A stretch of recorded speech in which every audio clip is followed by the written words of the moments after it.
আচ্ছা, এসএসসি দুর্নীতি মামলায় পরেশ অধিকারীর মেয়ে অঙ্কিতা অধিকারী চাকরি হারিয়েছিল, তাকে আবার তৃণমূলের পক্ষ থেকে তাকে দায়িত্ব দেওয়া হলো, এই নিয়ে কি বলবেন?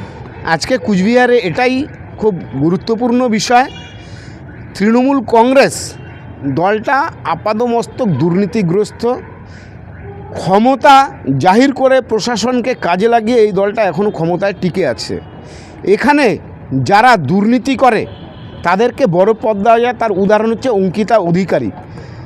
খাদ্য কেলেঙ্কারির নায়ক প্রাক্তন খাদ্যমন্ত্রী পরেশ অধিকারী, যে কিনা সিবিআইয়ের চার্জশিট যার নামে আছে, তার মেয়ে অঙ্কিতা অধিকারী, যে কিনা স্কুলে শিক্ষকতা করছেন, এসএসসি কেলেঙ্কারি নিয়ে তাকে হাইকোর্ট পরবর্তীকালে তাকে স্কুল থেকে বিতাড়িত করে।